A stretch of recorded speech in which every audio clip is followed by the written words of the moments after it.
talking to myself again. But it's the only way you're ever gonna learn. You look back and it's all in the past. I'm dwelling on the thoughts I cannot say to you. If I don't say the words, then maybe it's not true. And it feels alright when they come and say to you, you're the only thing. The running order for tonight is very simple. Around about 5:30, we're going to have the long sounds on. So for those of you who watch the podcast, they do our music, our intro.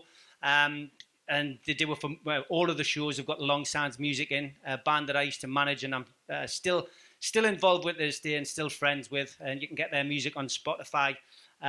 Fantastic. Download both albums if you haven't already. And after that, we're going to have something a little bit different. We're going to have a wonderful actress called Hazel get up and do a reading from a book about female monologues. It's never been heard before. It's never had an audience. Something a bit different for you guys. But we're looking for a bit of audience reaction. Hazel's going to read it, and it is going to be half an hour. But it's a Geordie-themed monologue, and I think you will enjoy it. It's very, very good. It's very funny. But we do need some audience reaction because these monologues are going to be performed in the Northeast next year at a theatre, and it's going to go towards the charity again. So there's going to be that. We're going to have a little bit from the people from the charity. They're going to tell us where the money's going to. Supermat and Gibbo will arrive then. They're going to do their bit on stage. They're going to be talking about next season. Maybe taking a few of your questions as well. If you want anything signed from Supermat and Gibbo, they're happy to do that. And they will be available after they've been on stage. They'll be hanging around. Gibbo's usually next to the bar with a white wine. And then we'll be getting one of our legends on the podcast up. George is going to come up and do a few questions. So those of you who watch the podcast, George is a lot smarter than I am tonight. He's come as if he's working in the executive lounge, as I've come as if I'm trying to get a game under Eddie Howe. But George is going to get up and do a little bit of fun. And I'm sure a few of the other lads who do the podcast will be up on stage giving them a hand as well. But thank you for coming. The bar is now open, I'm pleased to say, upstairs. So you can stop getting your steps in. But please buy your raffle tickets, £2 a strip, 3 for a fiver. We're going to go around and sell them now, and we'll draw it before the long sounds get on, and then we'll do the second raffle a little bit later. Thank you. Right, thank you all very much for coming along this afternoon. I know it's always not your first choice to come into the darkest room in Newcastle on the hottest day of the year, but so I really appreciate it.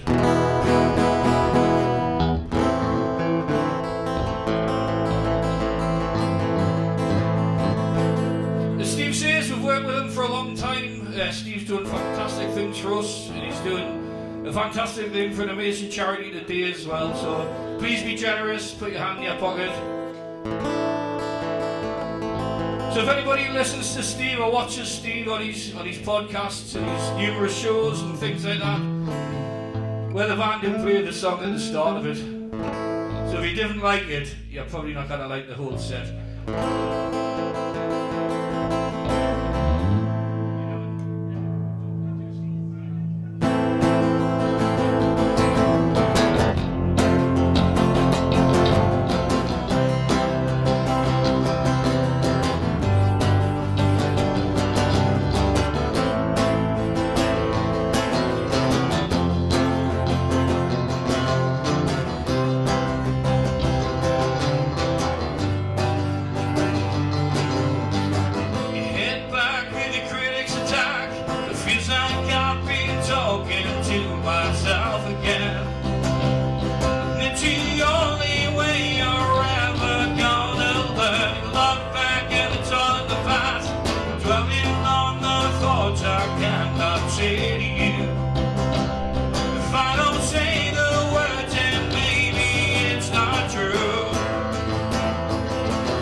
gonna lie, I finished work early yesterday and I got straight onto the drink. I was absolutely minging when I woke up at lunchtime today. But it's amazing what 5 pints of Guinness can do before you come on.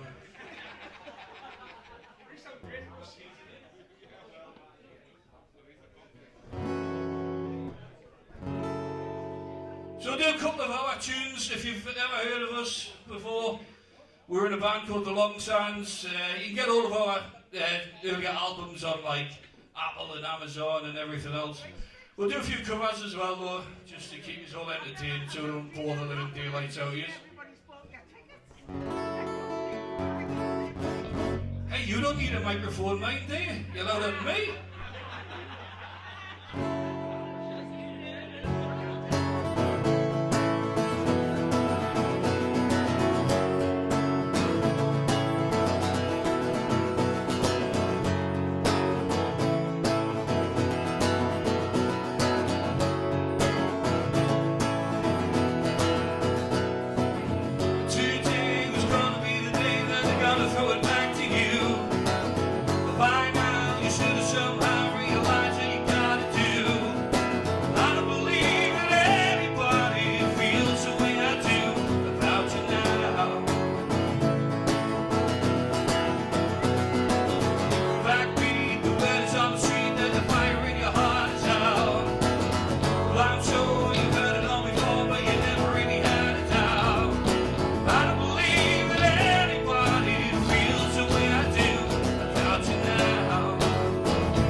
You think we'd rehearsed this? We haven't actually played together for about 10 years.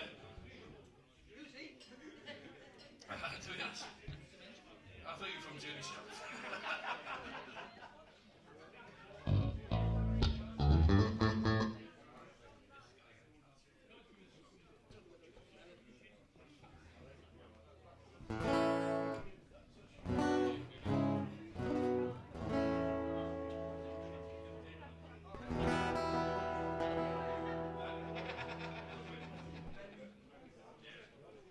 Read. This one's a song that we wrote that got number 72 in Greece. Honestly, with overnight success over there. I'm like a local celebrity. You know that? I don't know if anyone's got kids. You seen that guy on TikTok, the Skibbity Dop guy, the big fella who eats all the kebabs. Essentially, we're about as famous as him in Greece, simply because we're fat and we eat loads of kebabs. But yeah, this was our biggest success. It was a song we wrote about the smoking ban. That's how old it is.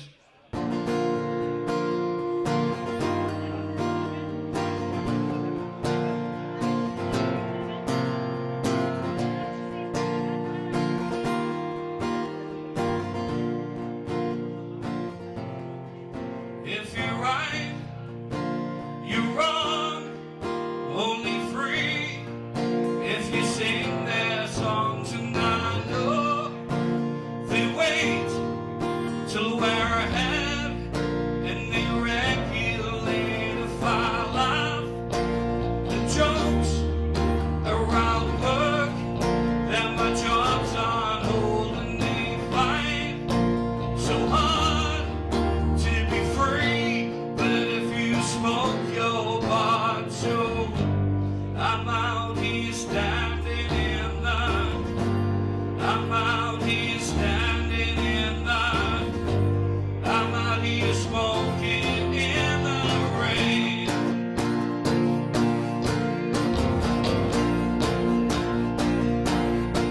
Well, you're young and bright, but you need a gun to fight. They won't take the blame. It's on Sky and computer games, and I see the fight on our streets, and it's in our eyes, and I pay the fee. I feel alone in my own country as I'm out here standing in the, I'm out here standing in the, I'm out here smoking in the rain.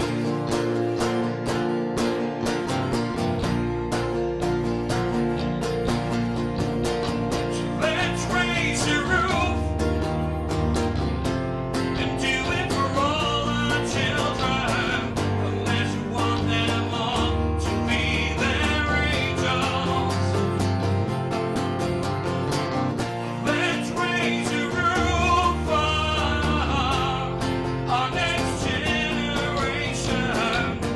I'm sick of standing in the, I'm sick of standing in the, of fucking smoking in the rain.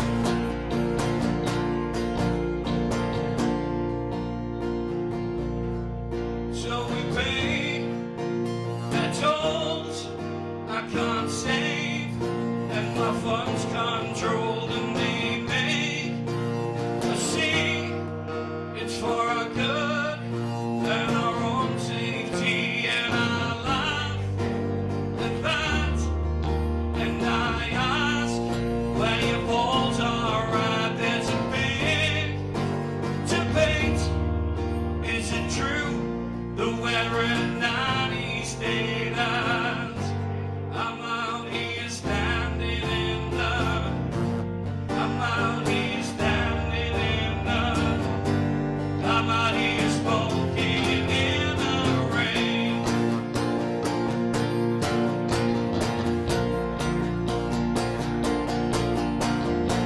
So let's raise the roof and do it for all our children, unless you want them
storyline's a start. It's for a change of heart. Rapping on the rooftops, whistling down the chimney pot. Blowing off the dust in the room where I forgot. I made my plans on solid rock. Standing through the door like a cheap old man, just an hour away. And the trees on the roots, I feel it's a holiday. You and I should ride the coast, wind up in a pair of ghosts just miles away. Rolling down by, riding down the sideline. Jimmy heard the day we caught the train. Whoa, la la, whoa, la la, whoa, la la, sips another rum and coke. He told a dirty joke. Walking like Groucho, sucking on a number 10. Rolling on the floor with a cigarette, birds walking.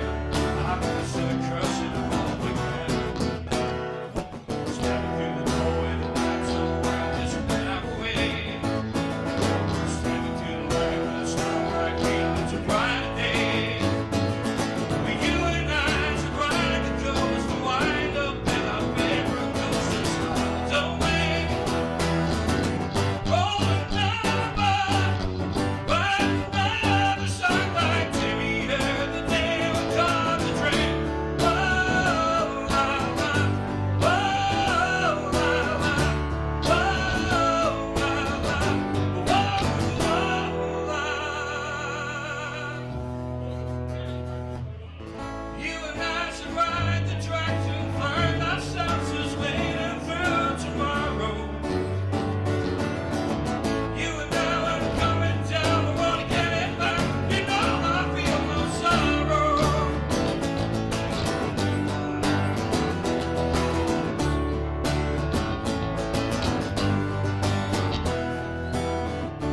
Whoa, la la, whoa, la la.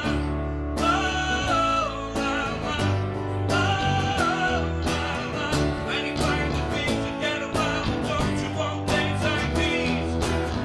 When you find the things to get a while, don't you want things like these? When you find the things to get a while, don't you want things like these? When you find the things to get a while, don't you want things like these? Like this. Whoa, la la, whoa, la la, whoa, la la, whoa,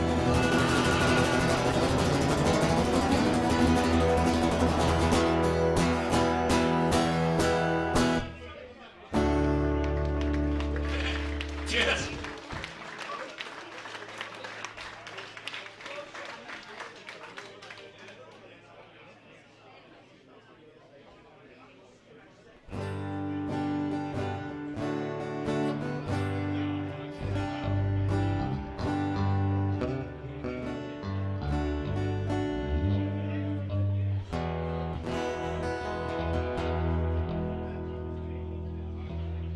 The Sons of Song, they got number 71 in Greece.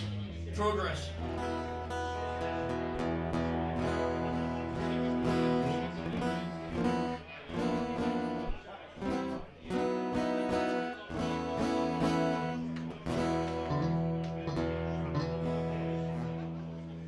The Sons of Song that I wrote about me wife's boss being a dick.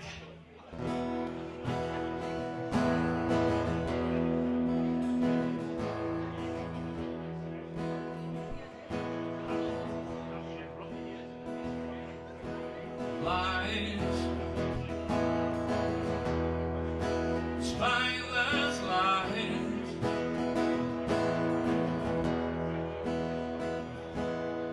pride. Where's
the shadows from you.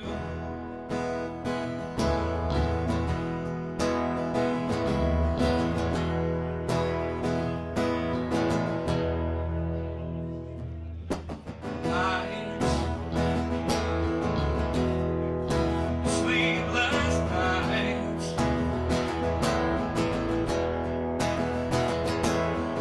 why waste my nights? You cannot deny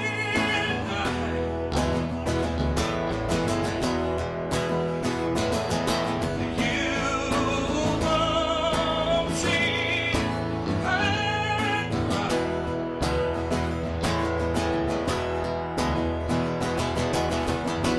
What do you see the point of view when turn it on its head and take its side?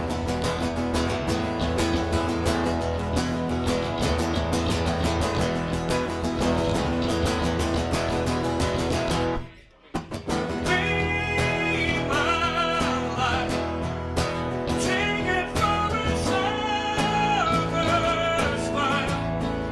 She'll never know to hide in the shadows from you.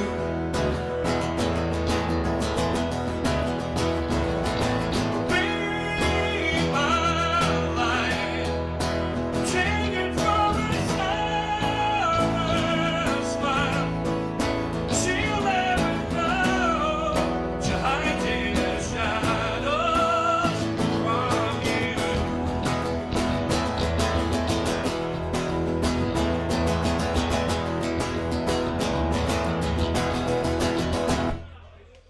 See my soul, see my soul, see my soul, see my soul, see my soul. See my soul, see my soul, see my soul. Be my light, take it from a summer's smile. She'll never know to hide in the shadows from you.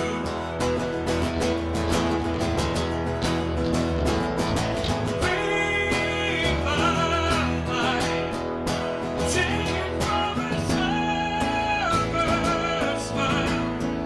She'll never know to hide in the shadows from you.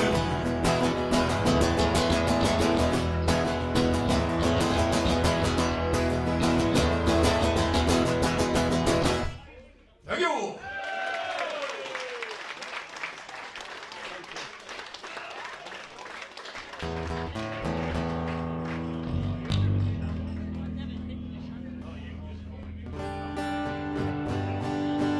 Well, thank you all very much. That flew over in absolutely no time at all. But like I said, there's some great things on today. I hope you all have a fantastic afternoon. Steve, thank you once again. What can I say? Keep doing what you're doing. We love it.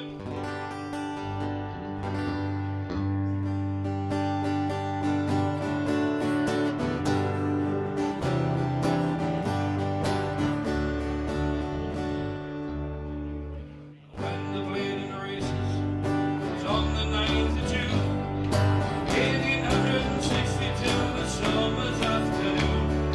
Took the bus from Marlborough to Cheese every lane. Never went on Coleman Street, the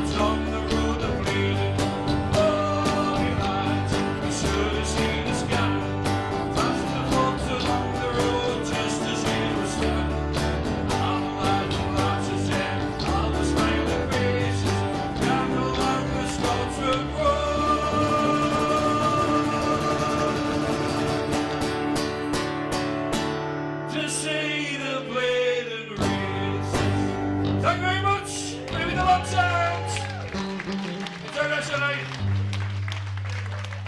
Keep the applause going. Well done to the long sounds.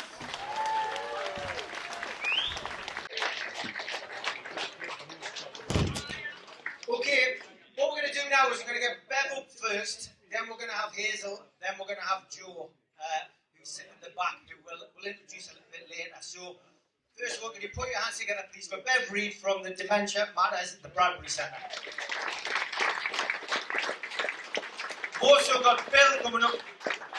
Hello. Hi, my name's Bev, and it's wonderful to see so many people here tonight. And Steve's clearly got a bigger following than I appreciated.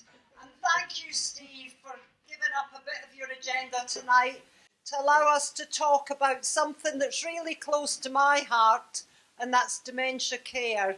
I run a very small charity based at Brunswick. We provide dementia care, which includes a small residential unit, a day service and home support to people who live in Newcastle, North Tyneside and Northumberland. We're the only charity in the Northeast providing this range of services. We're not part of Dementia UK, we're not part of Alzheimer's, we're local and we're for local people. Each year it gets harder and harder, and fundraising isn't just about the nice to haves anymore, it's about the absolute necessities. And the funds that we raise today, for example, will be used to replace some of our carpets, to help decorate some of the residents' rooms in our small 10-bedded unit. So thank you for all your support. I want to hand you over to Bill and to Christine. I looked after Bill's wife and met Bill a couple of years ago, and he's going to talk about why our unit and our service, as is Christine, is so important. Thank you, Bev.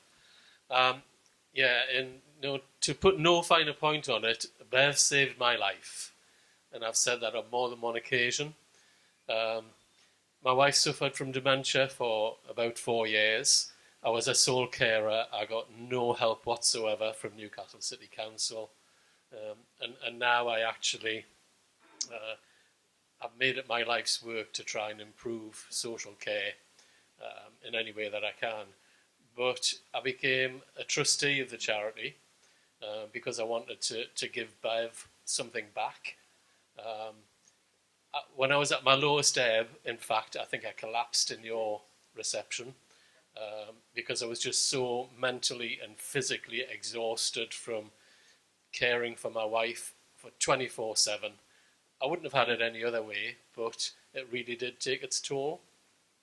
And Bev got into a lot of trouble because she actually made a bedroom for Joe, and that's where Joe went for her final 4 days when she was in end of life. Had it not been for Bev before that, I don't know what I would have done, because Bev took Joe into daycare 5 days a week, and for some of the evenings she would actually take Joe up into the residential unit and give her a tea there, and I would go and pick her up later on in the day, and that was absolutely fabulous for me, because it gave me just a small bit of time when I could actually do something, because I couldn't go out for a walk, I couldn't go shopping, I couldn't do anything, because I couldn't leave Joe for 1 second. So that's why Dementia Matters is important to me, and why I'll, forever now, just carry on trying to raise funds. And I hope you all dig very deep into your pockets tonight. There's little tins around which I believe take notes rather than coins, but that's only what I've been told anyway. So thank you for listening to my little short story. Christine.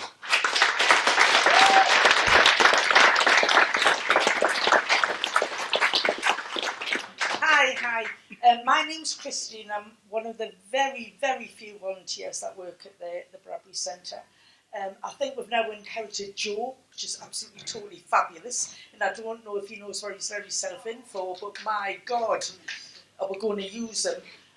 We've got a couple of people who do a bit of gardening, and we've got a lady who comes in to help feed some of the ladies and gentlemen who struggle in the day club, and that's the volunteer service at the Bradbury.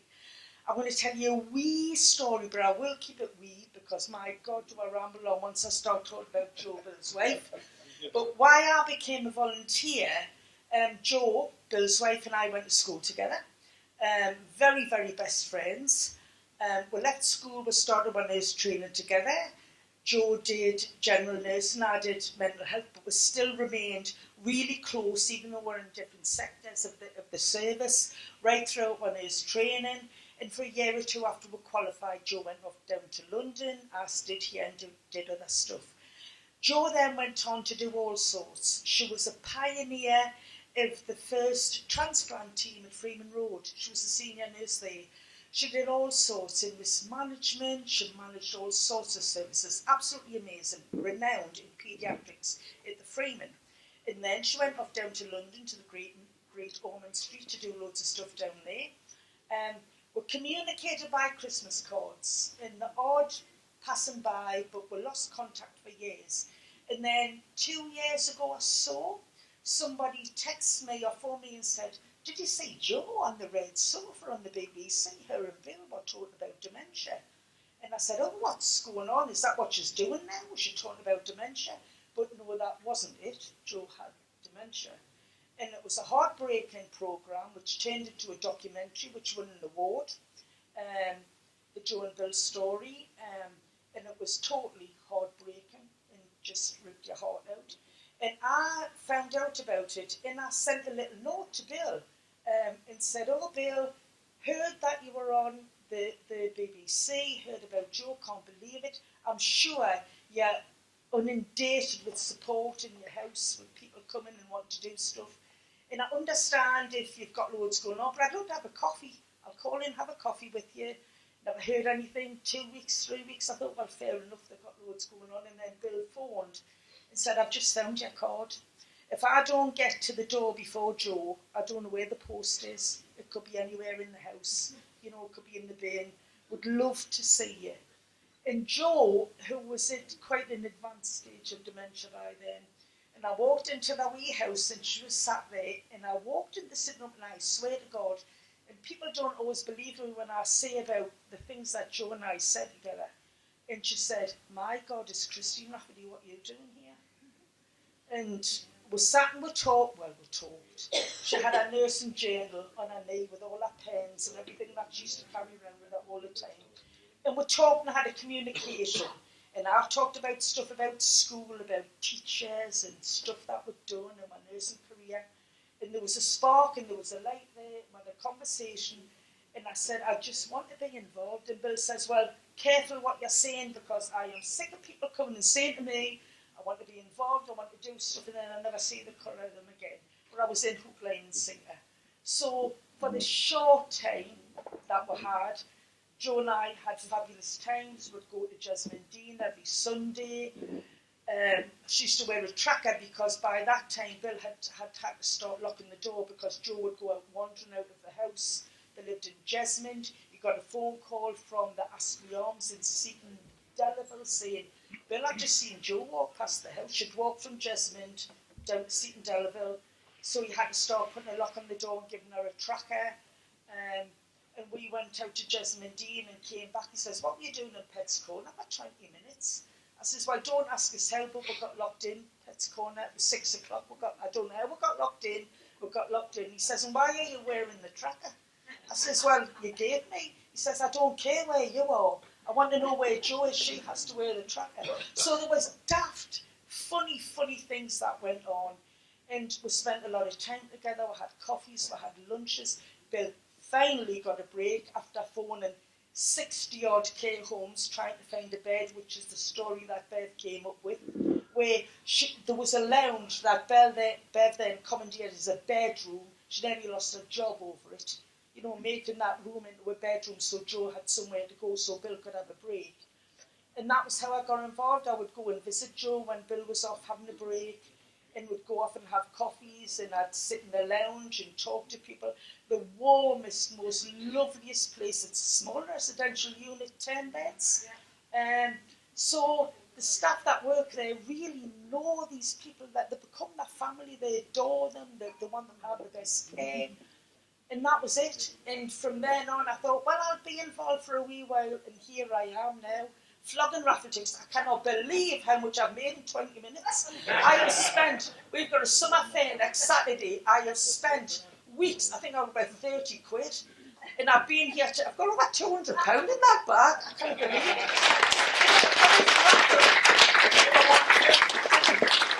It was absolutely, I could burst into tears. I'm just so moved by the whole thing.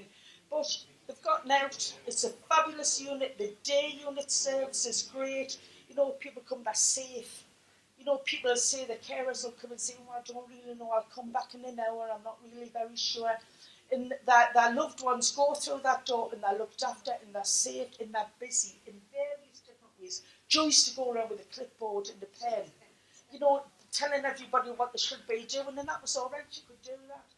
People are sitting doing the jigsaw, there's quizzes, there's bingo, there's all sorts going on.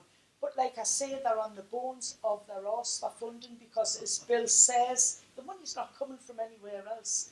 And it's just an amazing place. And like I say, I could rub it on at 10 o'clock, but I'm going to stop now.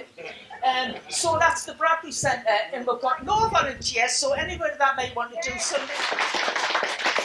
Yeah, as Steve just said, Joe and I are ambassadors for the charity. I haven't known Bev very long. Steve introduced me. And people say, oh, you just put your name to it, you're just an actress, and you just think, oh, but no, that's not the case. I have put on shows for dementia care homes before and knew quite a lot about people with dementia, never realising that one day it would hit me and my family, and it's actually my husband, and he has 3 different types of dementia. The greedy bastard, he didn't just want one or 3. And people don't realise that there's lots of different types of dementia. He has Lewy body's dementia, which sort of like mimics Parkinson's and things, and he hallucinates, and he has vascular dementia, and he also has Alzheimer's.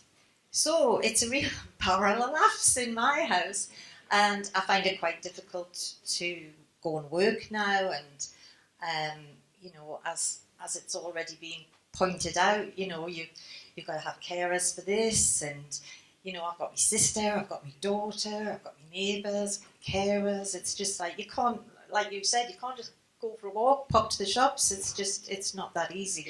So when I was asked to come on board with this, I don't exactly know what I can do, how I can help. All I know is that I understand, I do want to help, I do want to promote this particular care home, because it's such a, as has already been mentioned, it's only a 10-bed home. The one where I used to put shows on and get people to come in and sing had 70 beds. And it was a huge organisation. This is totally different. And it needs, as again has already been mentioned, every single penny that anybody can spare, or any volunteers. And I think a lot of people think about the person that has dementia, which is, it's awful. But in a lot of cases, they're none the wiser. For example, I picked my grandkids up from school last Wednesday, and I came home and the carer had already gone. I was only a few minutes late. And I walked in the kitchen and I went, oh my God. And the kids went, what? And I went, look, oh my God. And they went, what? What's the matter, Grandma? And I went, look. And there's a ladder up the conservatory. And I was like, what are you doing? And he said, well, there's 2 tiles off the roof, so I just thought I said, for God's sake, you've just come out of hospital for having low blood pressure and collapsing, and now you're going to go open the roof. Well, that's all right. That's all right. If I fall, you can get an ambulance. And I just thought, I mean, you know, sometimes you just have to laugh, because it's so distressing. Yeah, I mean, I'm freaked out all the time, and I never know what he's going to do till he does it. And you can never I could never imagine he would be going up on the roof. You know what I mean? So it really, really is difficult. So if anybody, like I say, wants to volunteer, if you can't volunteer, you haven't got the time, if you've got a few extra pennies, even if you haven't got the notes, I'm sure the coins will be very welcome as well. But I'm going to hand you over now to our gorgeous footballer and our volunteer, Joe. Thanks, Leslie. Yeah, I'm fine, thank you. Thanks. Right, sure. All right. Right. I'm sorry, I'm not sorry actually, because I never apologise. Both my parents had dementia. Most unforgiving illness in the world. Trust us. But enough matters, yeah. Use lot, enough matters. Dementia matters. 3 in 5 people are going to get this illness, right? This unforgiving bastard of an illness, right? And you're either going to know somebody or you're going to have it in your family, right? Like Leslie has, right? Now these people, these suffering people, they don't know because they're just a shell. And they don't know what's going on. Remember when you see them, they're really confused.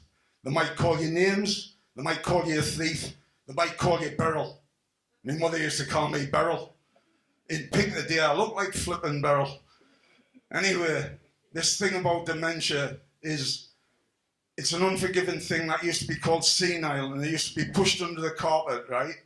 And it was this thing that people used to end up in nut houses and they were called nut jobs. Remember that these people, they don't understand what's happening to them. But also remember what's more important as well is the carers that look after people, right? These carers, right, are doing the most precious job ever by looking after the people, our loved ones, yeah?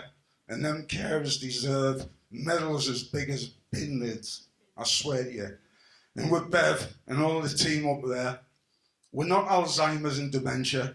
And listen, I'm not having a go at any charity because all charities are worthy, yeah?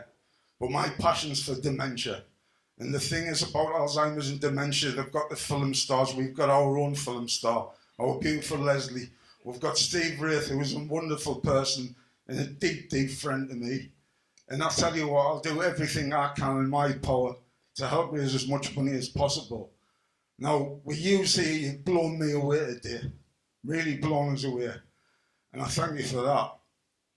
We're trying to raise a minibus, that's our thing. Bev wants carpets, right? We want a minibus.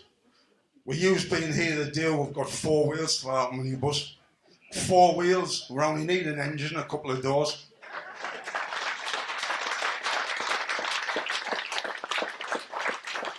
And we will get there. And again, I make no apologies.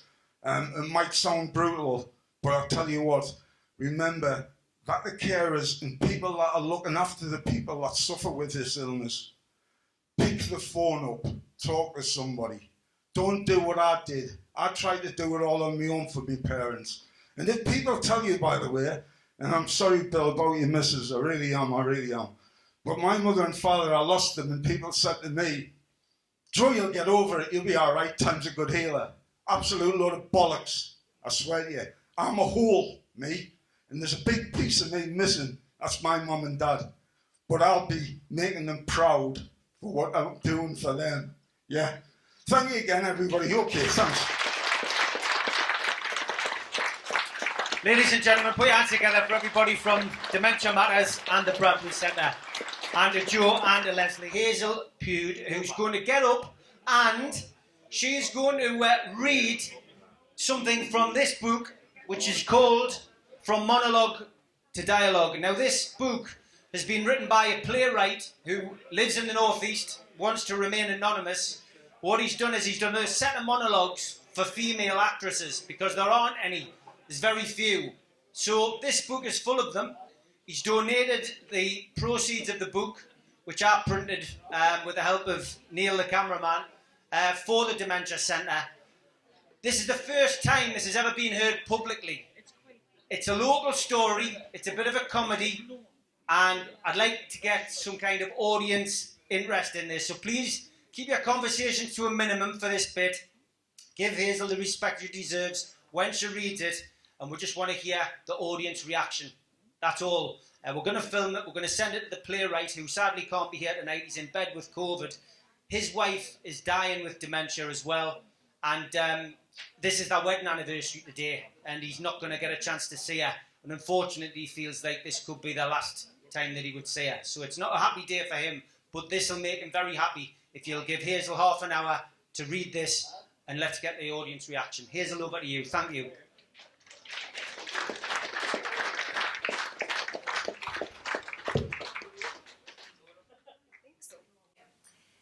Thank you, guys. So this is about a lady called Joan Bell who works in a post office. She's opening the post office, which has been closed for 3 days following an attempt to rob it by a young man with a hammer. She's actually supposed to have a bandage on her arm, but thankfully I haven't got one of those tonight. So here we go. Hey, it was just like the pictures. I can't believe it happened. I mean, you don't expect it in places like this, do you? Blue tits taking the top off milk, I mean, that's about as exciting as it gets round here. Of course, there was that piece of shrapnel that fell off the number 19 bus during the war, and Mrs. Croxdale keeps it in her china cabinet. Then the pig got slaughtered on Bluebell Meadow. They never got anyone for that. But we all suspected who it could have been when that club started selling pork sandwiches. But a robber in my post office. It was over in seconds like, but seemed like it could go on forever in slow motion. It was unbelievable. I mean, he didn't give us time to think. You just do things automatically. And that stand over there with the greeting cards on it was the saving grace. To think I resisted putting it there, but Mr. Fox, he was very persuasive. He welded the rack together himself from an old bed frame, and it was really far too heavy. But the cards were handmade by his daughter, and to be fair, I've sold a fair few, especially the drawings of Buttercup Lane. It was very naive, but honest in crayon. Just goes to show you never know what's round the corner. That robber certainly didn't. He tripped over it and knocked himself out. I sprained this. When old Mr. Fox, who come in for his pension, tied him up with sellotape and I helped him. It was my fault, because I tried to lift the rack off the robber. Well, the sellotape was the only thing we had to hand, and Mr. Fowler used to be a scoutmaster, you see, so we knew exactly how to wrap him up, and at the same time pushing his crotch into his unmentionables, which worried me because he'd just come out of hospital with a hip replacement. The police took him away, the robber, with the rest of the rolls still hanging off him. That was the industrial-wide stuff you need, like a special knife to cut it if your teeth are any good. The sergeant said he'd been doing nasty things all over the place and was putting me and Mr. Fowler in for a certificate. The Tribune had taken photos, and me and Mr. Fowler were invited to the round table next month for a ham summer celebration. Who'd have thought it?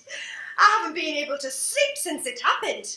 My husband, our Bob, him indoors, Fat Laura Goldie, said, "The way that post office treat you, you should have let them take the money." But Bob's been telling me to pack a day and he doesn't understand, says my dead body. I promised me dad when he retired I'd carry on the family tradition, and as God made little apples, I'm keeping that promise. More to the point, Bob knew that when he married me. Anyway, it was this quiet morning, and the robber must have known the movements. I think it's called casing the joint. Well, he'd obviously cased it properly because the pension money had been delivered, and I was expecting the morning rush. I saw the instant the bell rang. He was a nasty piece of work, long, dirty hair, about 25, with a spider's web tattooed all over his face. Luckily, I was behind the screen because he shouted, "Here, guess you wrote money!" and ran at the screen, hitting it with a hammer, but it just bounced off because it was reinforced. He was like a madman, screaming and smashing the glass. It was terrifying. His language, it was horrible. His eyes were sticking out like organ stops. And then he ran to the side of the counter to try and get behind it, crashed into that card stand, knocked himself out. Just as the bell went, Mr. Fowler came in. He was glad to see him. Quick as a flash, he shouted, "Sellotape!" And he picks it up. He thinks this hammer's called a ball-peen hammer, the same kind the Yorkshire Ripper used to kill all them women with. When you think about it, I've been dead lucky, but I don't understand why the sergeant never took it away, so I've just hid it in a plastic bag and put it in the safe for safekeeping.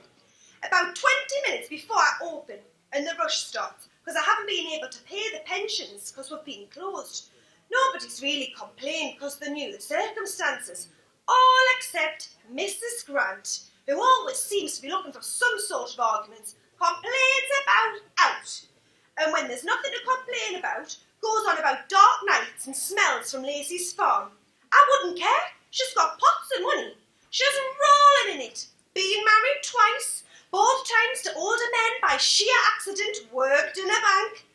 If I had a nasty mind, I could think the worst, but then they died suddenly. But I don't. Her airs and graces are nobody's business, but the body odour when she gets near you, it's enough to make your eyes water. How she's been married twice, I will never know. But then again, you don't know men, and you don't know what other hidden qualities she might have. I've worked here since I was 10-year-old, when I started helping my dad load fruit and vegetables out of his old Volvo estate. I loved selling stuff and meeting people, and he'd often let me sit behind the cage in the post office side. So when I left school, it was just sort of natural. Mum wasn't too sure, thought I should try something different and wanted us to be a nurse like her sister Alice. See the world, she said. And I even went along to a nursing home where she worked, but it was dead depressing. Seeing all those old people playing dominoes and doing exercises with tins of peas. And there was always this whiff of disinfectant and wee, even though there was loads of flowers everywhere. The building was a big old country house with beautiful gardens, and even though I liked helping people, bedpans and wrapping running saws were definitely not for me. Don't get us wrong, I mean, I like old people. They're wonderful, they're mostly my customers. They give us all the gossip. So I reckon I was just doing my bit at home. Really, this is the hub of the community. And a couple of years ago, I applied to the council to turn a small room out the back where they used to sell the fruit and veg into a coffee shop. The locals were all for it, all except that woman, Mrs. Grant, who objected, saying it would pollute the ozone layer and encourage dangerous parking. I don't think the council really took much heed, but when they turned it down anyway, on health and safety grounds, because I'd have to install washing facilities and toilets, it was going to be far too expensive and more trouble than it was worth. Bob wasn't best pleased. Well, he didn't say much, but I could tell from his mood. The day I barely got the council letter out the envelope, the woman came in this post office, smug as he like. We should be satisfied with what we've got instead of trying to go above our station, she crowed. Cheeky cow. I says, and that's been cruel to cows, that. There's always one fly in the woodpile, isn't there? This robbery's really put us on the map, though.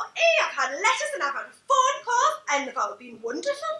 I suppose it's at times like this when you really find out about people who are really nice. And I'm proud of what me and Mr. Fowler did. And a special thank you to Mr. Fox and that card stand. Apparently his daughter's going to do a set of commemorative cards, and I can't wait to see what she comes up with. Anyway, I'll stop going on about that robbery. Oh, but I just can't help it. In fact, I'm getting on Bob's nerves. He shouted at us this morning and stormed out of the house without eating his porridge.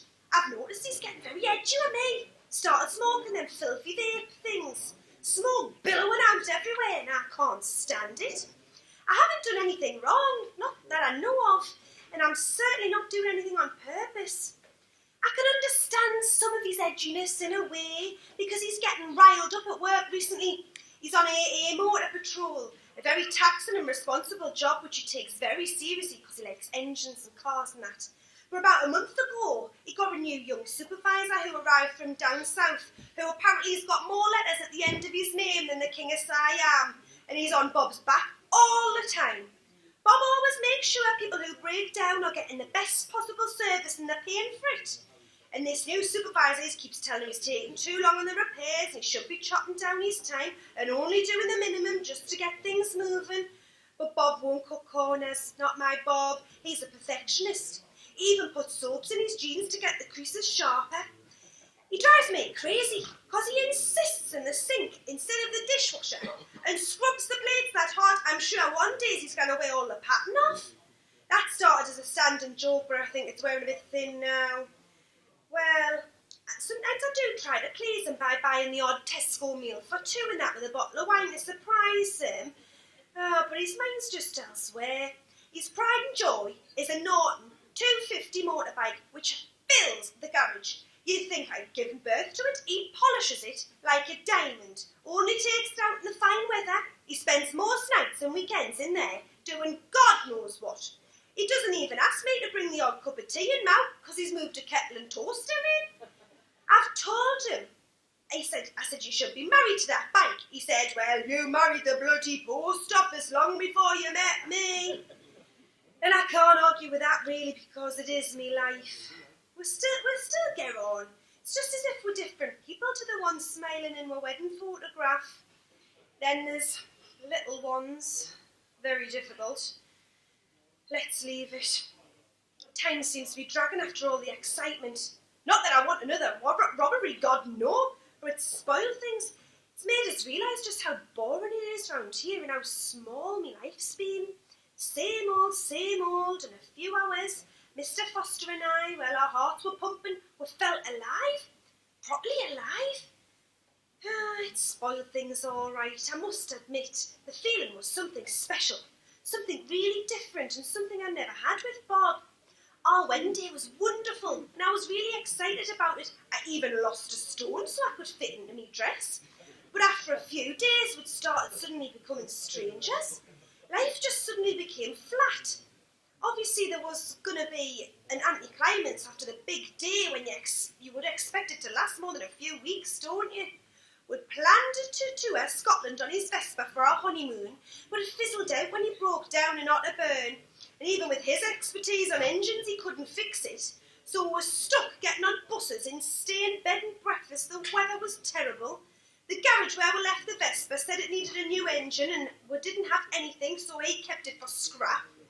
Coming home, we're living in the spare room at my parents' above the post office, but it just didn't work out. I mean, my mum and dad were terrific. We never really had any rows, but I know that Bob was having a bath every night when he come back in, covered in oils used to get under their skin. He worked in a poky little garage getting peanuts as I looked after the post office, a way of repairing my parents for our bed and board.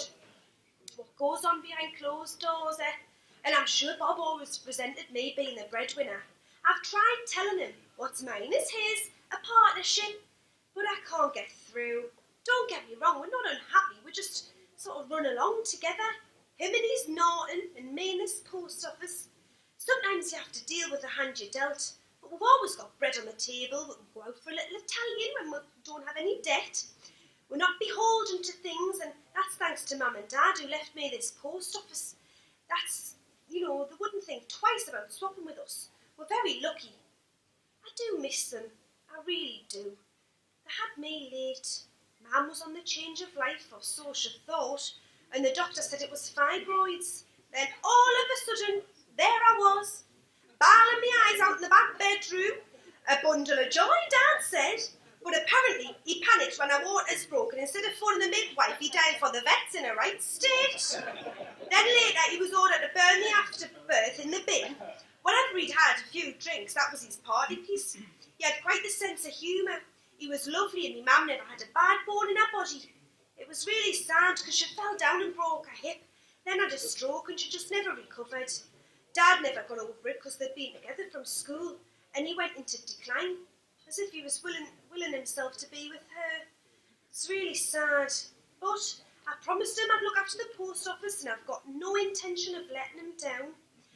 I've got everything in its place. It's got a place for everything. Stamps, post loaders there, motor car stuff, fishing licences. Over there's the passport applications under the counter. There's not a great deal of demand for those round here, like. And when somebody brings one in, I've got to check it with a fine-tooth comb because the slightest tick or cross in the wrong box, it gets sent back. It's really the only time the customers get a bit ratty because the queue builds up. Biggest demand in here is pensions, but the money is well under lock and key in a safe drawer. There's over £8,000 in that drawer, you know, and by the end of the day, that'll be gone. The fact I handle that amount of money is basically down to the bank and becoming less, and cash-wise, elderly people can't juggle with the internet and fancy computer cards, and while I'm instructed from head office to try and persuade these people to take out the banking system to reduce the cash held, I just totally ignore them. I mean, that distance from things on computers, especially banking, makes you forget the value of money. And my customers, believe you me, they know the meaning of £1, so they should. Mind, these new £5 notes, they're like Monopoly money. They give us a tingly feeling in me teeth and I get on edge when I touch them. So, if I had to say what was one of the worst things about the business, it would be that one. Some customers have nicknamed me Second Class Joan. Daft, I know, but it's because I always encourage people to send things second class, because at the end of the day, they probably all arrive at the same time, from what I've heard on that post office grapevine. Okay, recorded delivery, it's a different kettle of fish, but the price of postage these days, it's not good, and I like to give my customers a proper service and value because I get good feeling from it. Mr. Fowler, he obviously, because he always has a twinkle in his eye and a little joke, some of them are a bit risky like, but you know, out and out, like, what's brown and comes steaming out of cows? The ferry. That's his favourite. He absolutely dotes on his wife, Poppy, but I've only ever seen her a couple of times, once when I went to a yoga class at the church hall, and the other one, it was when I was at the doctor getting me flu jab. She didn't speak like, but she braved a smile on both occasions. Nice face and that, they look well matched. Of course, the money I give out is always confidential, and so it should be, but you'd be amazed by the amounts of people getting it. You can make a gasp. Some seem to make it their job in life to claim for more things I've never heard of before. However, this universal payment thing's getting rolled out, and I've heard some awful stories, which I'm not going to repeat, but everybody's different and we shouldn't all be treated the same. A young woman come in last Tuesday with 3 children, all crying, one in a papoose on her front, one in a buggy, and the other one on reins chewing on Greg's pasty. She was frazzled, and I had real difficulty getting her family allowance book out of her bags. I wanted to help, but the boy on the reins kept pulling her towards the door. I can't leave the kiosk because of security.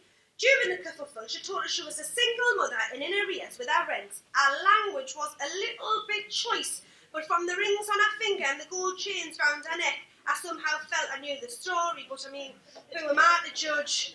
Anyhow, she left the way she came in. I could hear the noise in the street, and I couldn't help but wondered what her story would end.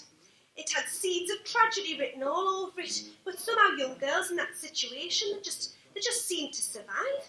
But more importantly, reinforce the responsibility of bringing children into the world, especially as it is now, and how I'm pleased I decided not to have one long before I was married. Unfortunately, it has been a bit of a bone of contention with Bob and I, and the main reason we are as we are at the moment.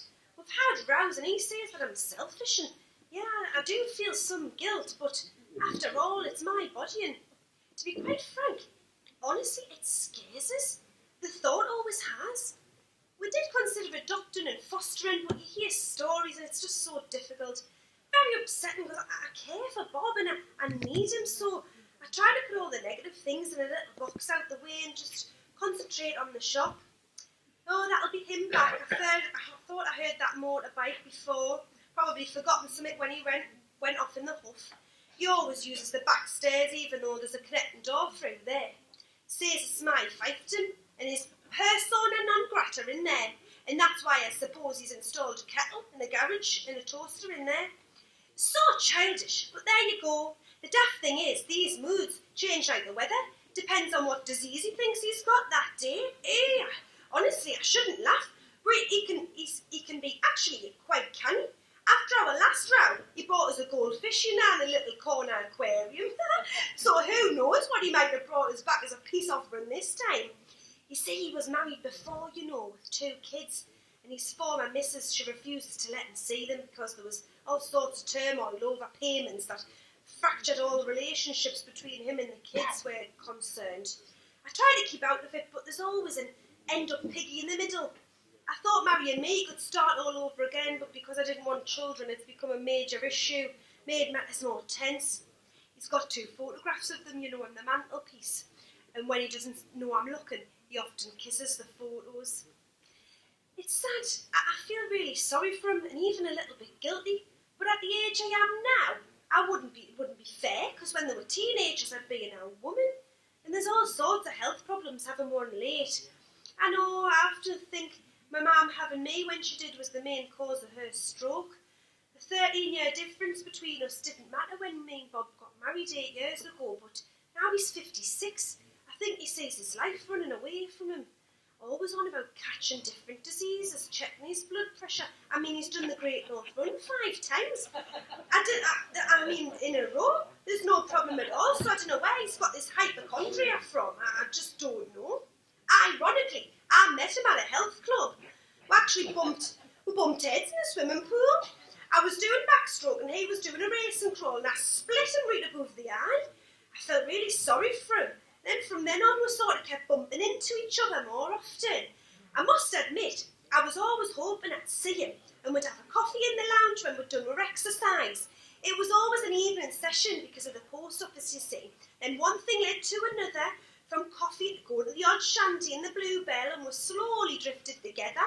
I'd had one or two relationships in the past, but somehow the post office just seemed to get in the way. Plus the fact I was looking after my dad as a carer, I think he'd been put off. Bob didn't seem to mind and often stayed over doing jigsaws with my dad, which was nice. He was a massive comfort when my dad passed away. His marriage was on the rocks, they were living apart and they were getting divorced. I never asked why, because I just thought if he wanted us to know, that he would tell us. But I'm sure it wasn't cruelty or badly using her, because he's never gave me any hint of that to me. But he does talk about it, so there's still an air of mystery about the whole thing, but I don't press him on it, because we've all got our own secrets. Mine's in there, locked away in a little box, never to be opened, and that'll go to the grave. Strange, looking back at things, it's as if I've been several different people as I get older, and now I'm turning into somebody else. Sometimes, when I'm doing my hair, I get a flavour of my mum around the eyes. Sad though it is, I'm really comforted by it. When I say different, I mean more recognising what you thought was important before, like money and material things, mean nothing really, because we're looking after them for a little while. Here's me in this small post office, a place hardly anybody's heard of, and it's been the best time of my life. But when I think of these people I've helped to post their parcels and letters to family and friends all over the world, giving Charlie Thompson his fishing licence and coming in with 2 river trout as a thank you. Just being here with the people and the memories surely must mean something. That's him off to an emergency. I hope he's heated up his porridge. I hate him going to work on an empty stomach. In fact, I think I'll get him a Tesco's finest for 2 with a bottle of wine to cheer him up. Well, time to face the public. I always knew I was never going to be a raving beauty, but I do have qualities, apart from my ears, but my hair covers them. I do Zumba twice a week and I swim whenever I can, so my figure's not bad for my age. No spare tyre or treble chins. But to be fair, I suppose people see me as ordinary. I've never had any illusions, but it seems I've been kidding myself. 3 days ago I was on top of the world, right up there, as they say, buzzing. But when what goes up must come down, and just as God made little apples, it has with an almighty crash. Bob come back last night, but the Norton's gone with the photographs. He left us a little present, a ham and peas pudding sandwich, 2 cherry tomatoes, and on the side of the plate, and a little bag of crinkle cut crisps in a tea bag in the cup, and then this, a letter. All it says is romance has entered my life. 2nd class Joan. And here's me thinking it was all about stamps. Thank you. May I, without more ado, introduce you to somebody you don't need any introduction to, number 9 legend, our number 9 legend, Malcolm MacDonald. Malcolm.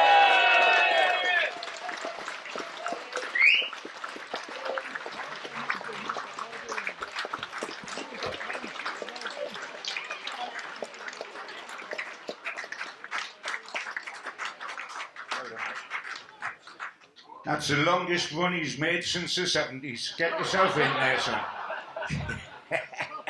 He was a bit quicker then, but he wasn't bad there. Before we start, there's something special I want to do. I think there's a young lady called Olivia in the audience. Would you come up here just for a minute, because we want to do something special for her. If you would, please, Olivia.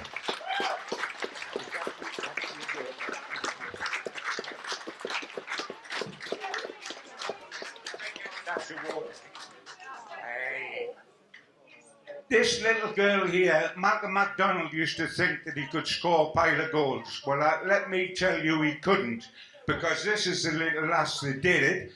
For her club last season, she was the top goal scorer with 220 goals. Can you believe it?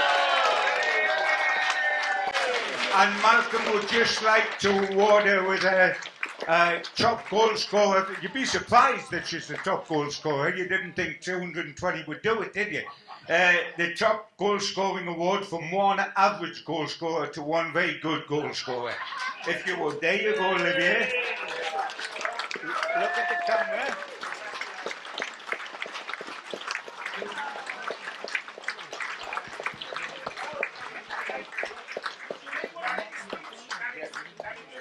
Do you want to say anything? Thank you for getting this trophy for us. Thank you so much. Oh, thank you. There you go, love.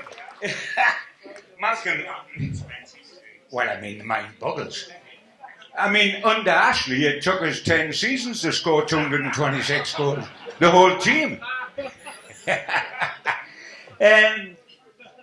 When Steve was talking to us about tonight, he said, "Well, just go up and you and Malcolm talk about the coming season." Now, we said, "Yeah, sure, of course." But since then, everything's happened with Newcastle United. I mean, it's been quite incredible. We've had the two very revealing interviews out in Germany with Eels and then Eddie Howe yesterday. In many ways, the Eddie Howe one was explosive from a guy that normally says bugger all and is a master at saying bugger all. I mean, I admire him for it. He can be asked the most emotive question and he says very little in reply. He turned this round on its head. And I think first and foremost, we all need to agree and understand that Eddie Howe wants to stay as manager of Newcastle. I didn't doubt it before I never doubted that for a minute before the interview, and I don't doubt it for a minute now. He is not using the interview to try to get the England job. He doesn't want the England job. He wants the right circumstances there. And that's what he's looking for. He wants to stay, but he wants to stay with the power he's got now, and he's worried that with a new director of sport in Paul Mitchell, and with Amanda going out of the boardroom, who was his great ally, that he mightn't have the power that he had last season. And he's one of these. If you saw, just before I get Malcolm's opinion, if you saw the interview with Eels later in the week, he was talking. I mean, he didn't know that Eddie was going to come on and say what he did, but he was talking about the great relationship he's got with Eddie and how he likes working with Eddie. And when he phones up Eddie and asks for a meeting to talk about whatever's happening, Eddie will only have the meeting at 7 o'clock in the morning because he gets to the training ground at 6:30, because he wants the meeting over in time to get ready for the players. He spends all his working time there. I think he goes home and at weekends he's introduced to the missus and they shake hands with each other, you know.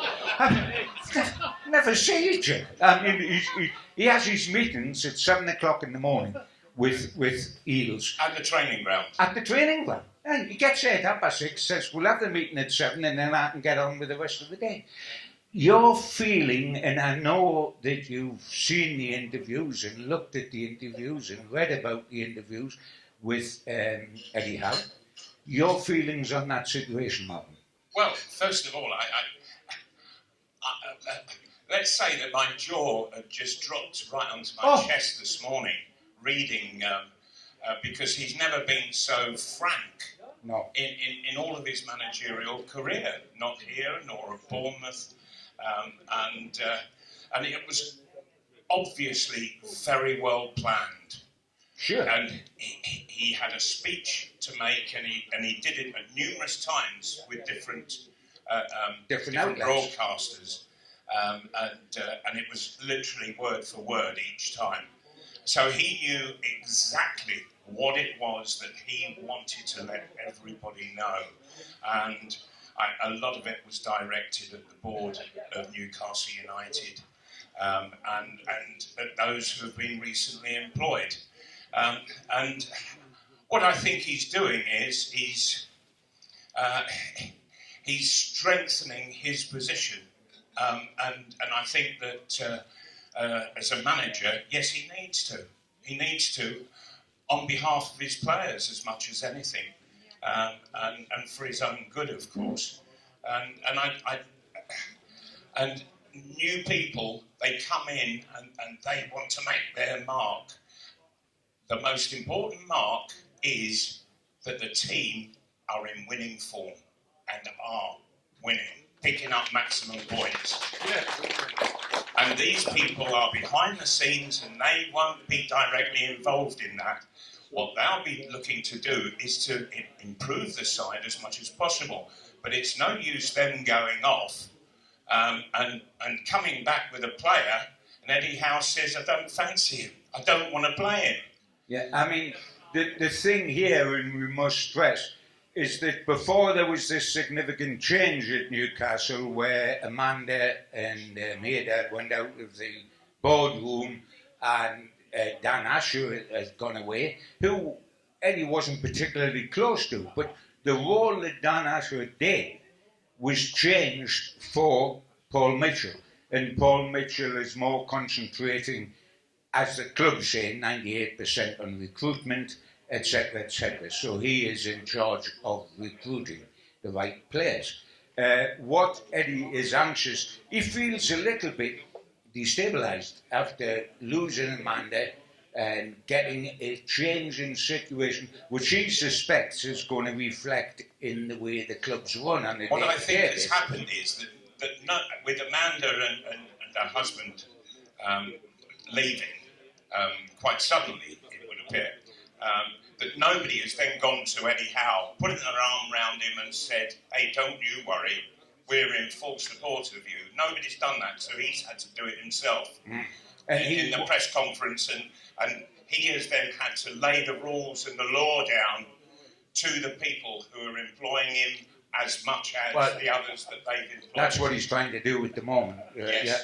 And he wasn't consulted, and in theory, there's no reason why a manager should be in the appointment of his executive. And I do understand, John, that he's standing up for himself, but the good of the club as well, because there is no use these guys bringing in players that he doesn't want to play.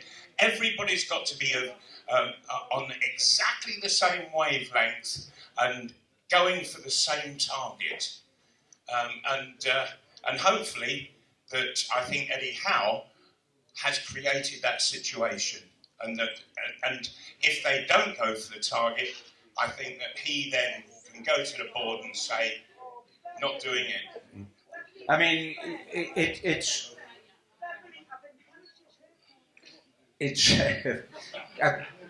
I thought somebody had left Paul Mitchell into the room there. It was got quite thrown for a minute there. I thought, isn't he supposed to be with Eddie at the moment? Like, you know. But I think that it's a very, very interesting situation. And I think we've got to keep it in perspective. In no way is Eddie Howe trying to leave Newcastle United. No. He's trying to get what he sees as a good working relationship and ground rules put down. You see, the interesting thing in the Yields interview, Malcolm, he talked about the bringing in of Paul Mitchell, who's got a great record, track record, etc., was to ease some of the problems on Eddie Howe, the fringe things. He said that Eddie will do absolutely everything and be happy to do everything, but we want to take some of the weight off his shoulders and allow him to concentrate on the team. Now, I'm not certain that Eddie, a workaholic, wants to give up doing everything, because that's the way he works. Yes, that's his way of doing it. It's a successful way, because he did have success at Bournemouth. To bring Bournemouth into the Premiership and keep them there for 5 seasons, that was incredible. And so, so often do believe that an England manager should maybe come from circumstances like that. But just on that particular subject, I think that Eddie Howe, he's too young. He doesn't need that job. Maybe in 15, 20 years' time, it would be ideal for him. But it's too early now. I asked John a question yesterday, and it was this. Since Walter Winterbottom in the 50s, how many managers of England have left that job and got a job with First Division or Premier League clubs? And your answers were? Alf Ramsey went to Birmingham afterwards. Yes. Bobby Robson, of course, went to Barcelona and eventually Newcastle. I thought of one more that I never mentioned at the time. We have deliberately forgotten the Wally with the Brolly. McLaren went to come from England to us, and we've never forgiven him for that, by the way. He's gone back to coaching. We've never forgiven him for coming here. He's gone back for coaching. But when you think of all the managers that have managed England since the 1950s, Walter Winterbottom, there have only been 2 managers who have gone on to manage clubs. So really, managing England, that's the end of your career as a football manager. You know, where else can you go? I mean, if you're a workaholic like Eddie, you want to work every day with players. And he did say that. He made that a strong point. He said, I want to work on a day-to-day basis on tactics with players and finishing and improving their skills. The England job's part-time, Malcolm, isn't it? Yes, it is. Well, it's sitting in an office. But I knew... I got to know the situation at Middlesbrough when Gareth Southgate was working there, when I was doing the radio programme, and we had the commentary at Middlesbrough, and so we got to know people there closely. And Keith Lamb, bless him, he's no longer with us, but Keith Lamb, who was the managing director of the club, he said that he was having to go and do a lot of the training on the training field because Gareth Southgate wanted to be in the office. You know, well... He was an FA type of man. He was an FA type of man, yes. Perfect for the England job. But I saw an article that said that he could well be the next manager following Ten Hag at Manchester United. And well, I just laughed all day long. I bloody hope he is the next one, because so do I. He'll take them there. But the interesting thing, I think, while, and we've got to try to keep this in a sense of proportion, while Mitchell and Howe try to work out a working relationship and build trust in one another, in fairness, Paul Mitchell is looking for that to happen on his side of the coin, presumably as well as Eddie. But what happens between now and the beginning of September, i.e. the remaining month and a half of the transfer window, will determine an awful lot on whether that working relationship is possible. Eddie Howe has made it clear in Germany in the last week how he sees the immediate future of Newcastle United and what they need and what they don't need. And he's talking about an outside right, and he's talking about a right-sided centre-half, as we well know. And he wants them to win as soon as possible so he can integrate them into the squad. What is also interesting, he's let Paul Mitchell know that he also wants to keep Callum Wilson. Well, Christ almighty, Callum Wilson's back in Newcastle now, injured. I mean, can you believe that? He's in Germany training before season starts. We haven't played a game, and he's gone down with another injury. I mean, he's as resilient as a chocolate teapot, isn't he? We never see anything of him. I mean, now the dilemma there is you don't want to go against your manager. Your manager wants to keep him. He's got great faith in him, and hey, when he's fit, he's a good centre forward. But it's when he's fit. Now then, do a cash in on him now, or do we keep him for next season? At the end of next season, his contract's up, so he goes on a free transfer. And he's 33 years of age and injury prone. So do we keep him or do we let him go? The trouble is, when letting him go, it's another guy you've got to buy, of course. Yes, it is. And you're not never going to get much for Callum Wilson. And so with this damn PIF situation, got to be so careful with regards to the amount of money that is spent on players, and we do not need to get into a further situation like there was just a matter of weeks ago when poor old Elliot Anderson, who's a local lad, he absolutely loves Newcastle United. He suddenly found himself at Nottingham Forest, and I think that it was almost that they sort of twisted his arm a little bit and said, "You're helping Newcastle United, the club you support, out," and so he signed for Forest. I was very sad to see him go because he hasn't yet fully flourished in his career, and Forest will gain by that. They will gain hugely. Mind, they deserved to gain after taking John Joe Shelby. But that's another point. They did us a great favour there. I mean, I love Forest. They got out of the claggy with the taxman and the financial fair play in the Premier League, and they took John Joe. Do you remember at the beginning of not the season that's just finished, but the previous one, and Forest had just come up, and they literally bought 23 new players in the summer. Yeah. And so they stuck 11 out in the field. They were the worst team I've ever seen playing at the top level of football. And so give them their dues. Slowly but surely, they're turning that around. So well done them, and I hope that Elliot Anderson does brilliantly. Yeah, me as well. Apart from two games. And yes. we know what 2 games they are. Apart from that, I hope he's a wow. Yeah. Eels was saying that he was pointing out that we'd managed to keep our blue chip players. By that he meant Bruno, Big Joe, Isaac, and Gordon. Now, I'm reassured, and I'm particularly reassured because I wasn't certain we'd kept Gordon yet with a month and a half left if the transfer window.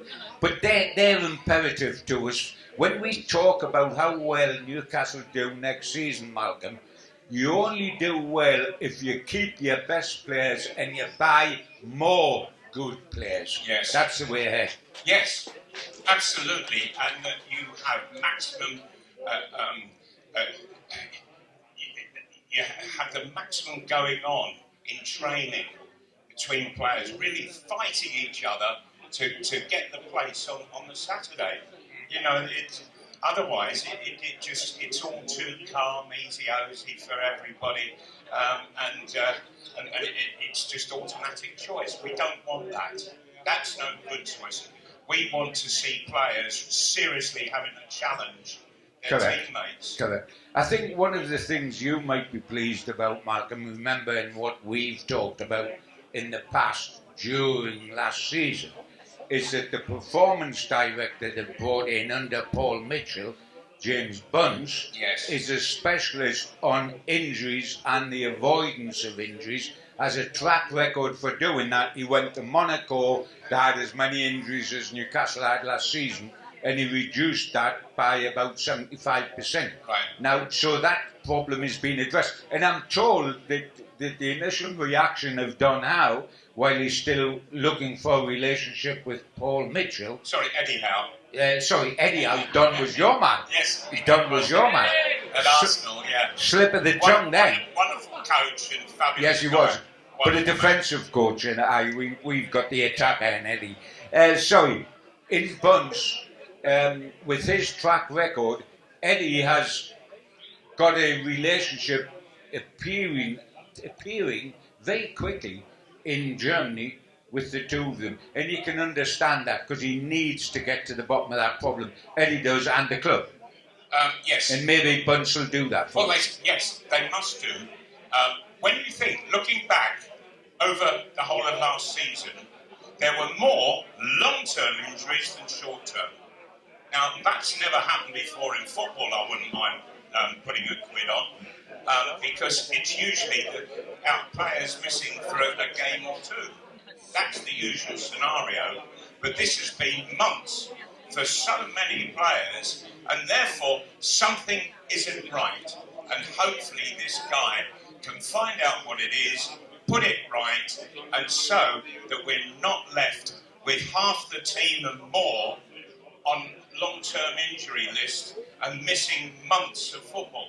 I mean, presuming that everything works out well with Eddie, and I'm convinced it will, I'm convinced a working relationship will happen, and Eddie Howe will stay with Newcastle United. That's the first thing I've got to say. That's the first thing I've got to say. And presuming that does happen, Malcolm, yes, there's a little threat, because that's what Eddie's deliberately put out there to concentrate minds, but presuming that does happen, and we go into the transfer market again, and I think that's also inevitable, optimistic for a new season, given that the Premier League fixtures have given us quite a good start. Yes, yeah, they have. They've been very kind. And there is one issue, John, which I really would like to know more about, and I think that everybody should know more about, because obviously there was a very good relationship between Amanda Staveley and Eddie Howe. When she went, that must have really shocked him and made him question just what the situation was for him. Now, who does he build that similar relationship with on the board? I mean, the obvious answer there is Jamie Rubin, you would think, because he is the English guy who is up here at every game, etc., etc. But those brothers, John, are very reticent. They sit back in the... Well, Jamie's there front. Jamie's the front for the two brothers. Yes. Jamie runs it for the brothers. Yeah, but even he sort of keeps to the background. Well, he does the food bank. He always is on Instagram after the games. He's the natural step forward. Yeah. But the real relationship that has got to be formed is Paul Mitchell, Darren Eales, and Eddie. And I would like Darren Eales to become the go-between between Mitchell and Howe to smooth the path for the pair of them. Yeah. Eales has worked for a little while now at Newcastle with Eddie, and it's gone fine. He knows Mitchell.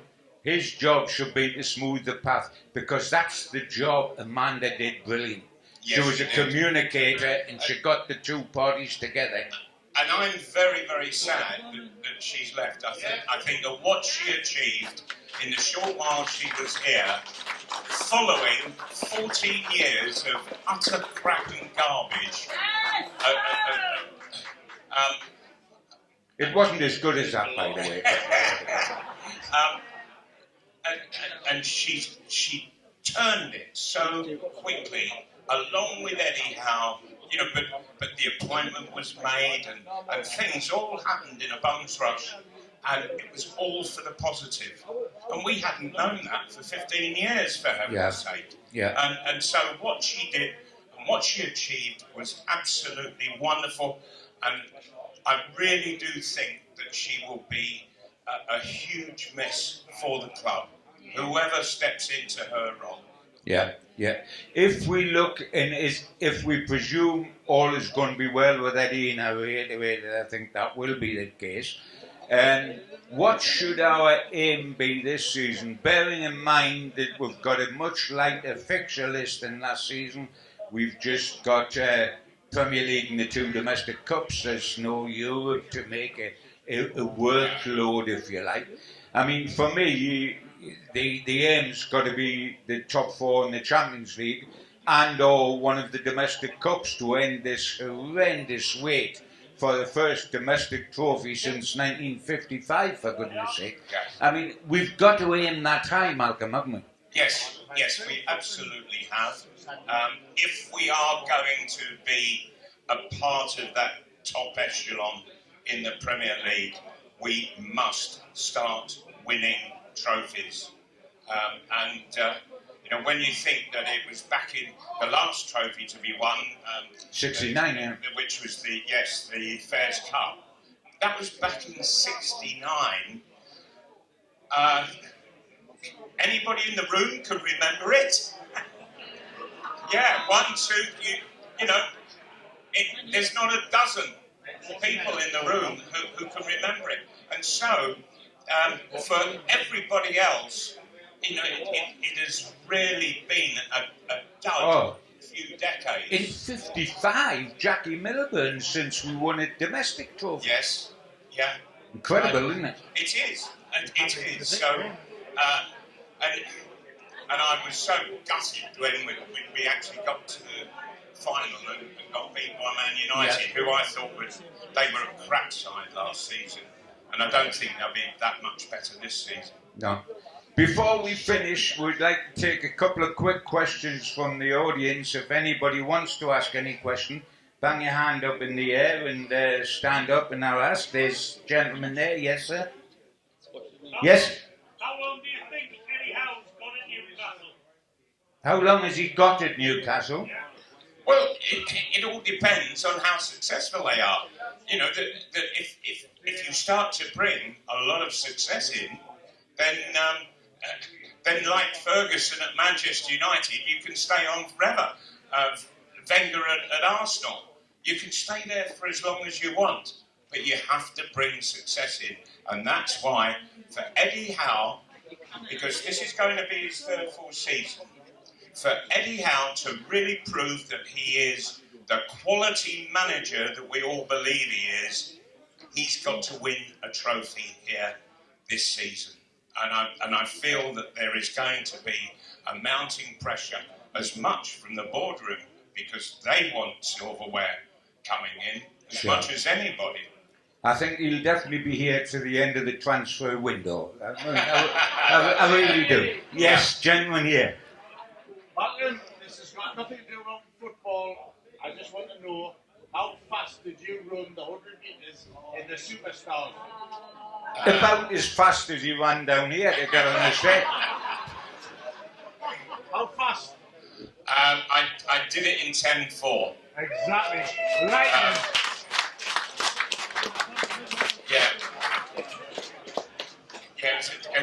It was a terrific competition, was that. Made a lot of friendships. And it did that in hobnail boots as well, which I thought was pretty good. Yes, does anybody else want to come in with a question before gentlemen here? Yes, sir. The interviews were great. Paul Mitchell started. When Paul Mitchell started to talk about my team will do this, my team will do that. That been anyhow when you have to do it. Yes, I'm not certain whether that was Paul Mitchell or Darren Eves, but I think it was Paul Mitchell. I heard, yes. You start talking about my team and what we did at Monaco or something as a.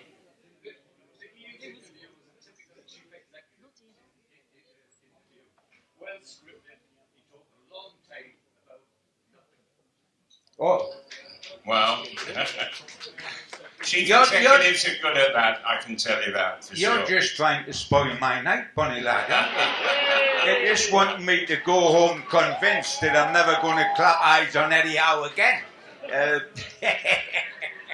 If Eddie Howe was in here now, we'd be going straight home saying to Mrs. Pack your bags, mate. We're on the way to the South Coast again. Yes, my love. I'd like to know your thoughts about Anthony Gordon got the opportunity to play for 3 minutes in the Euros. Why do you think that he was so excluded from the Euros when he's such a talented player? I was absolutely staggered that he didn't start in the first place. And when he came on for those 3 or 4 minutes that you mentioned, do you know that do you remember the first thing he did? He got the ball and he went past the fullback, got him. Yes, right. And that was the first time that any England player had actually gone past an opponent in that, and that was in the third game of the qualifying round section, and I thought, well, there you are, Gareth. That's what England's missing. You've got to pick him the next time around. Never saw him again. Never saw him again. He just disappeared. And whether or not the nonsense that was going on surrounding the club having to suddenly sell somebody in Liverpool and what have you, who were making huge odds with regards to it, and the Liverpool players, they were winding the poor lad up in the England squad, and so but if you're a real, genuine, top-class player, and I believe that that's what he is, when you're put under pressure, you turn it on. You don't wilt and disappear. You actually turn it on even more, and you beat more players, and you get more crosses in, you get more shots in, and that's the way to answer people. And I feel in that circumstance that he found himself, he could have gone out there and been brilliant. And I didn't see one brilliant performance from anybody at all in all the games. Yes, just before we finish, final question. Yes, young lady there. Yes, how are you? Hi.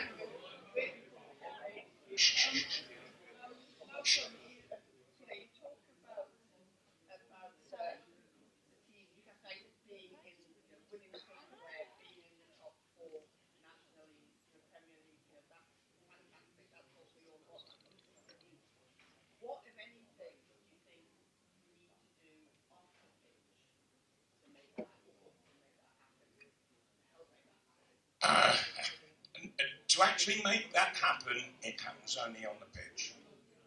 But a lot is to do with what goes on in the boardroom.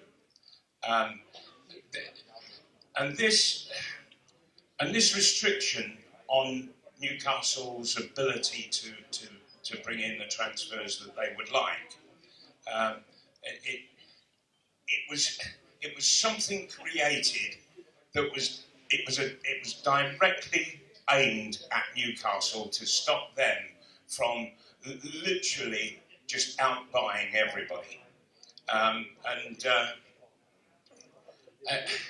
and so I believe it's ending at the end of this coming season, John, isn't it? And there will be a new format. New format coming in. And all I can say is it has been one of the worst things ever that I have seen happen in football, and it was directly aimed at Newcastle United. So good riddance to it. And it was so restrictive. It took me back to the maximum wage era that George Eastham, as a Newcastle player, smashed. Yes, he got rid of it along with Jimmy Hill and what have you in the London courts. Mm-hmm. But George Eastham, he didn't play for 18 months following that. That's right. He worked in the Cork thing with Clay. That's right, Ernie Clay. Yes. Yeah. But we must finish now because the night's all scheduled and there's so much else that's going to happen.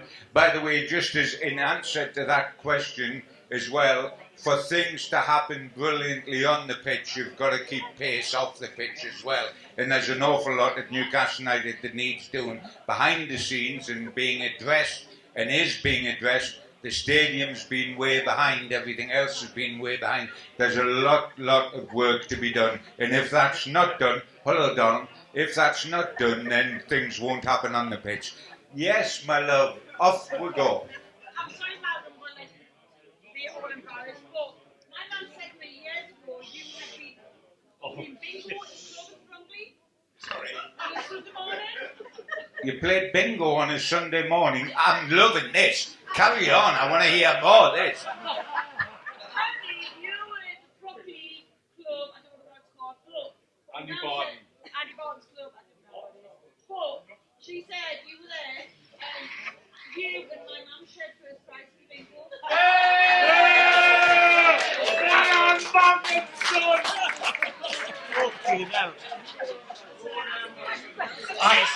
I had gone. I remember going to a bingo club at the behest of the owner of it, and doing some work there and sort of joining in on a couple of games and what have you.